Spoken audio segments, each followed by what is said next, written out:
বিরীডিতম কল্মষাপহম শ্রবণমঙ্গলম শ্রীমদাততম ভুবি গিরন্তি যে রাজা। কালকে আগামীকাল বিদ্যাসাগরের প্রয়াণ দিবস 29শে জুলাই। হ্যাঁ, বিদ্যাসাগর ঠাকুরের চেয়ে 16 বছরের ছটা কততে লেগেছে? ঠাকুরের চেয়ে 16 বছরের বড় ছিলেন, 16 বছর। ঠাকুর যিনি বিদ্যাসাগরে গেছেন 1882 খ্রিস্টাব্দে 5ই আগস্ট, তখন শ্রীরামকৃষ্ণদেবের বয়স 46 বছর আর বিদ্যাসাগরের বয়স 62 বছর।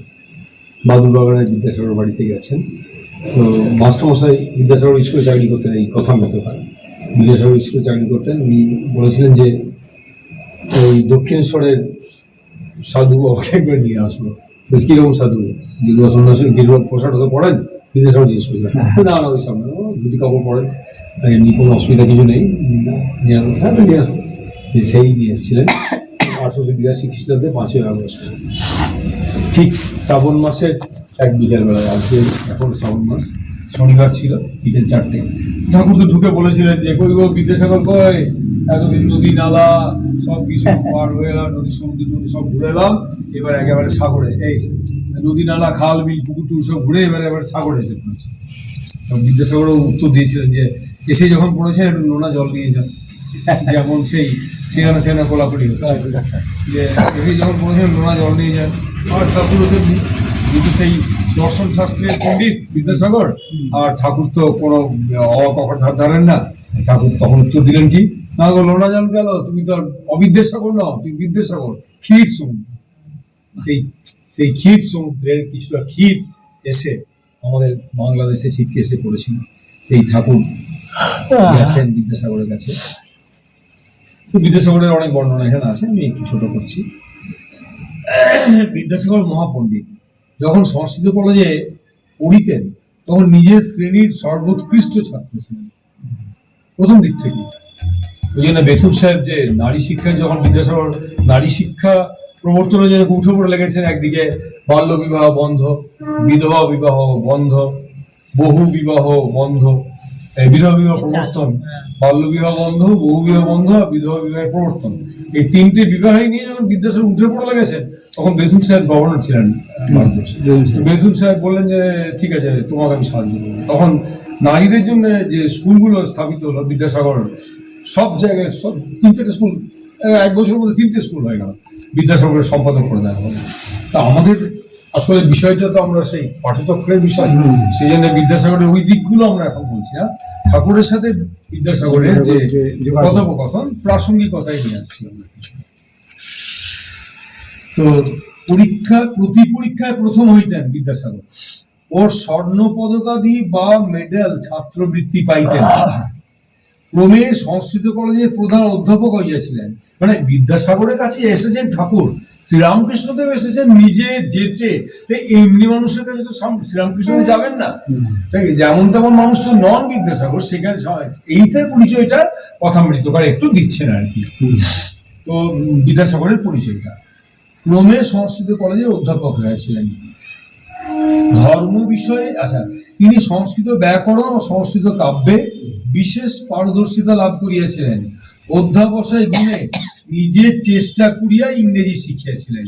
ইংরেজদেরকে মানে একদম যথোচিত জবাব দিতেন তাদের অন্যায়ের অপরাধে। সে একটা কথা আমরা জানি,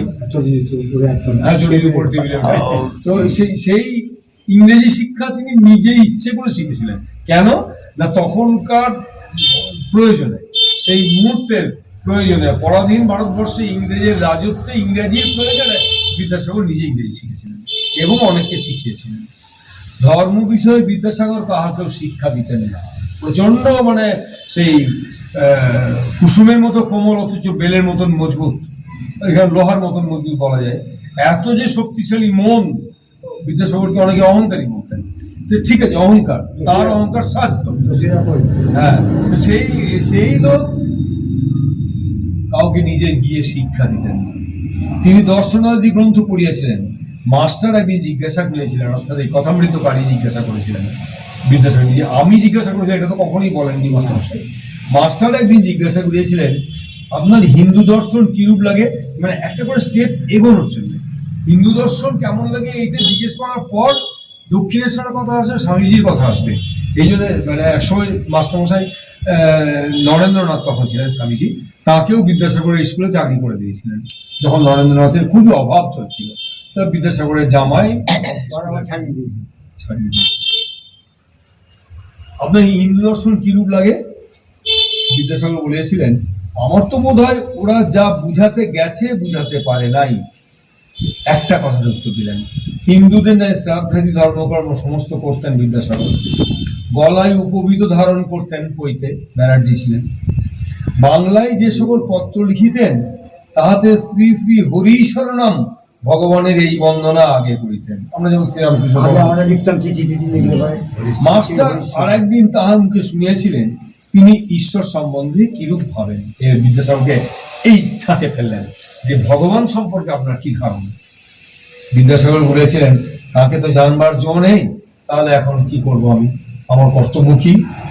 আমার মতে কর্তব্য হলো আমাদের নিজের এরূপ হওয়া উচিত। বিদ্যাসাগর ব্যাখ্যা করছেন, দর্শন শাস্ত্রে এমের তো দর্শন ফেলে দিচ্ছেন। মাস্টারমশাই নিজের পথে এগোচ্ছিলেন, বিদ্যাসাগর আর একটা ছাঁচে ফেলে দিলেন, আমাদের নিজের এরূপ হওয়া উচিত যে সকলে যদি সেরূপ হয় পৃথিবী স্বর্গ হয়ে পড়বে। তাহলে আমাদের কর্তব্যটা কি? আমাদের নিজের এরূপ হওয়া উচিত যে সকলে যদি সেরূপ হয় পৃথিবী স্বর্গ হয়ে পড়বে। সেরূপ কোন রূপ? ভগবানের, ভগবানের মতো। যেটা ঠিক আছে তোমাকে জানা দরকার নেই, প্রত্যেকের চেষ্টা করা উচিত যাতে জগতের মঙ্গল হয়। এইবার সেই রূপের ব্যাখ্যাটা আরো পরিষ্কার হয়ে যাবে। অর্থাৎ ভগবান তো, ভগবানের তো সংসার, ভগবানের জগৎ, তিনি চাইবেন তো মঙ্গল হোক সকলে। তো সেইটা মানুষ যদি ভাবে যে প্রত্যেকের মঙ্গল হোক, প্রত্যেকের ভালো হোক, তাহলে বিদ্যাসাগর কি ব্যাখ্যা করে দিলেন ভগবানের সম্পর্কে ধারণা। মাস্টার জিজ্ঞেস করলেন, আপনার ধারণা কি ভগবান সম্বন্ধে, কি বোঝেন আপনি, কি ভাবেন? বিদ্যাসাগর বলে দিলেন যে তাকে তো আমরা জানি না, চিনি না, তাহলে আমাদের কর্তব্য কি? তাহলে আমাদের সব হয়ে যাও সেই রকম, যাতে সমস্ত জীবের মঙ্গল হয় সেরকম ভাবনা চিন্তা আমাদের মাথার মধ্যে থাকুক। বিদ্যা ও অবিদ্যার কথা কহিতে কহিতে ঠাকুর ব্রহ্মজ্ঞানের কথা কহিতেছেন।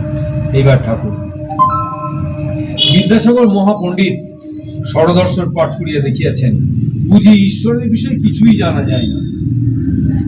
শ্রীরামকৃষ্ণ, ব্রহ্ম বিদ্যা ও অবিদ্যার পার, তিনি মায়াতীত। ব্রহ্ম কি ঠাকুর ব্যাখ্যা করেছেন, একমাত্র বিদ্যাসাগররা যে ব্যাখ্যাটা করেছেন। এত যে কথামৃতে 4 বছর ধরে যে ওখানে দক্ষিণেশ্বরে আলোচনা করেছেন 82 থেকে 86, কখনো এইভাবে কারোর কাছে যেচে গিয়ে, আর কেশব সেনের কাছে একবার গিয়েছিলেন যেচে। তো এই যে ব্রহ্ম কি সেই ব্যাখ্যাটা বিদ্যাসাগরের আজ কথামৃতে একদম জল করে ইতিহাস।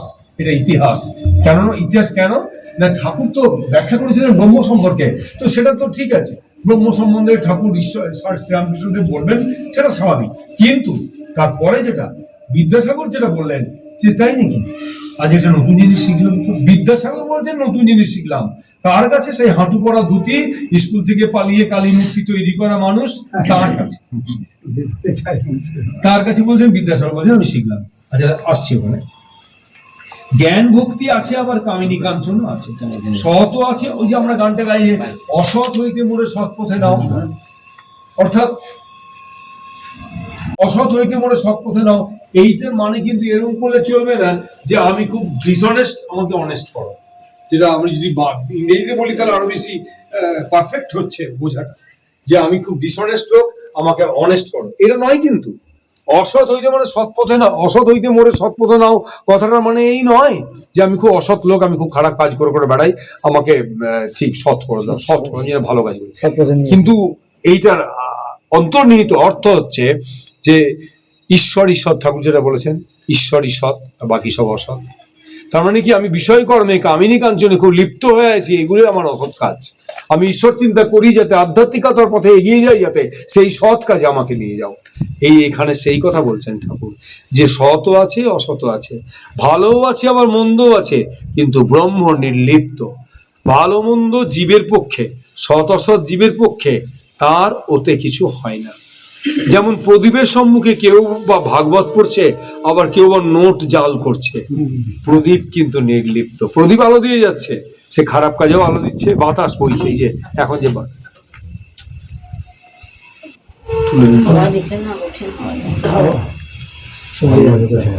এই বাতাস তো আমাদের সকলের কাছে সুবাতাস এখন গরমের দিনে। সূর্য শিষ্টের উপর আলো দিচ্ছে, আবার দুষ্টের উপরেও আলো দিচ্ছে। একটু পিছিয়ে দেন তো, তাহলে পড়বে না, একটু পিছিয়ে দেন। যদি বলো দুঃখ পাপ অশান্তি, আগিয়ে দেন। যদি বলো দুঃখ পাপ অশান্তি এসব তবে কি, তার উত্তর এই যে ওসব জীবের পক্ষে। আমাদের কাছে এইগুলো দুঃখ পাপ অশান্তি সৎ অসৎ ভালো মন্দ কামিনী কাঞ্চন সব আমাদের জন্য, তার কিছু আসে যায় না। প্রদীপের কিছু আসে যায় না, কে নোট জাল করলো আর কে ভাগবত পড়ছে, প্রদীপ আলো দিয়ে। এই জন্য ব্রহ্ম নির্লিপ্ত, এই কথাটা হচ্ছে মাথায় একদম গেঁথে নিতে হবে সবাইকে, যে ব্রহ্ম নির্লিপ্ত। ব্রহ্মকে ব্রহ্ম ভেবে, ভগবান ভেবে আমরা যেটা করব সেটা আমাদের ভালোর জন্য, আমরা যদি খারাপ করি সেটা আমাদের খারাপের জন্য। তার আচ্ছা, ব্রহ্ম নির্লিপ্ত। সাপের ভিতর বিষ আছে, অন্যকে কামড়ালে মরে যায়, সাপের কিন্তু কিছু হয় না। সাপের ভিতরেই তো বিষ আছে, কুকুরের দাঁতে তো বিষ আছে, কুকুর তো কিছু হচ্ছে না। কিন্তু কুকুর যদি একটা কাউকে কামড়ায় তার তো সেই জলাতঙ্ক রোগ হয়। ব্রহ্ম যে কি মুখে বলা যায় না, এই ঠাকুর এবার এইখানে ইনভার্টেড কমা দিয়ে বোল্ড অক্ষরে লিখছেন মশাই, ব্রহ্ম যে কি মুখে বলা যায় না, সব জিনিস উচ্ছিষ্ট হয়ে গেছে, বেদ পুরাণ তত্ত্ব সরদর্শন সব সব এটো হয়ে গেছে, মুখে পড়া হয়েছে, মুখে উচ্চারণ হয়েছে, তাই এটো হয়েছে। কিন্তু একটি জিনিস কেবল উচ্ছিষ্ট হয় নাই, সেই জিনিসটি ব্রহ্ম। শ্রীরামকৃষ্ণদেব বলছেন ব্রহ্ম যে কি আজ পর্যন্ত কেউ মুখে বলতে পারে নাই। বিদ্যাসাগর বন্ধুদের প্রতি বলছেন, বাহ, এইটি তো বেশ কথা, আজ একটি নূতন কথা শিখলাম। যেটা বলছিলাম, শ্রীরামকৃষ্ণ এক বাপের দুটি ছেলে, ব্রহ্মবিদ্যা শিখবার জন্য ছেলে দুটিকে বাপ আচার্যের হাতে দিলেন। কয়েক বছর পরে তারা গুরুগৃহ থেকে ফিরে এলো, এসে বাপকে প্রণাম করলে। বাপের ইচ্ছা দেখেন যে এদের ব্রহ্ম জ্ঞান কি রূপ হয়েছে। বড় ছেলেকে জিজ্ঞাসা করলেন, বাপ তুমি তো সব পড়েছ, ব্রহ্ম কি রূপ বলো দেখি। বড় ছেলেটি বেদ থেকে নানা শ্লোক বলে বলে ব্রহ্মের স্বরূপ বুঝাতে লাগলো। ও তো পড়ে এসছে গুরুগৃহে, আচার্যের কাছে ব্যাখ্যা শুনে এসেছে, পড়ে এসছে, সে তার বিদ্যাটা তখন বের করছে ওখান থেকে, এই ব্রহ্ম এই বেদে এই আছে, উপনিষদে এই আছে, ব্যাখ্যা করছে। বাপ চুপ করে রইলেন। যখন ছোট ছেলেকে জিজ্ঞাসা করলেন বাপ, সে হেঁট মুখে চুপ করে রইল, মুখে কোনো কথা নাই। বাপ তখন প্রসন্ন হয়ে ছোট ছেলেকে বলেন, বাপু তুমিই একটু বুঝেছ, ব্রহ্ম যে কি বলা যায় না। বলা যায় না বলেই ও মাথা নিচু করেছিল। ঠাকুর বলছেন ব্রহ্ম এটো হয়নি, কেউ উচ্ছিষ্ট হয়নি, কেউ বলতে পারেনি আজ পর্যন্ত ব্রহ্ম যে কি। তার ব্যাখ্যাটা কে করবে? তাকে সাকার নিরাকার এইসব কি ঠাকুর বল, তুই সাকার মান নিরাকার কে বলবে? আমি আমার মতো করে ভাবি, আমি সাকার মানি অথবা নিরাকার মানি, আমার মতো করে ভাবি। তো সেটা কিন্তু তুমি দেখেছো ব্রহ্ম কি না? তাহলে ব্রহ্ম ব্যাখ্যাটা করতে পারছো না, তার মানে ব্রহ্ম উচ্ছিষ্ট হয়নি। তাহলে ঠাকুর বলে দিলেন, শ্রীরামকৃষ্ণদেব বলে দিলেন, বিদ্যাসাগর বললেন, আজ একটা নতুন জিনিস শিখলাম। বন্ধুদের তাকিয়ে বললেন, মানুষ মনে করে আমরা তাকে জেনে ফেলেছি। ঠাকুর আরো বলছেন, একটা পিঁপড়ে চিনির পাহাড়ে গিয়েছিল, এক দানা খেয়ে পেট ভরে গেল, আর এক দানা মুখে করে বাসায় যেতে লাগলো। যাবার সময় ভাবছে এবার এসে সব পাহাড়টিকে নিয়ে যাব। ক্ষুদ্র জীবেরা এইসব মনে করে, জানে না যে ব্রহ্ম বাক্যের অতীত, মনের অতীত। যে যতই বড় হোক না কেন তাকে কি জানবে? সুখদেবাদি না হয় ডেউ পিঁপড়ে, চিনির 8-10টা দানা না হয় মুখে করে নিয়ে যা। সুখদেব ডেউ বড় ডোড়া বলি, কালো কলা যে মোটা মোটা হাঁটে, আর এমনি করে সুরে করে ধরলে ছাড়ানো যায় না, ওর সুরটা থেকে যায় আমাদের শরীরে, ও ছিল বেরিয়ে আসছে ডেউ পিঁপড়ে সুখদেব মাথা থেকে। তো সেই বলতে সুখদেব ডেউ পিঁপড়ে, ও না হয় একটা জায়গায় 8-10টা পিঁপড়ে চিনি খাবে, কিন্তু আমরা তো সাধারণ। তবে বেদে পুরাণে যা বলেছে সেরকম কি বলা জানো? একজন সাগর দেখে এলে কেউ যদি জিজ্ঞাসা করে কেমন দেখলে, সে লোকটা মুখ হাঁ করে বলে, ও কি দেখলুম, কি হিল্লোল কল্লোল। ব্রহ্মের কথাও সেই রকম। বেদে আছে তিনি আনন্দ স্বরূপ সচ্চিদানন্দ। সুখদেবাদি এই ব্রহ্ম সাগর তটে দাঁড়িয়ে দাঁড়িয়ে দর্শন স্পর্শন করেছিলেন। এক মতে আছে তারা এ সাগরে নামেন নাই, এ সাগরে নামলে আর ফিরবার জো নাই।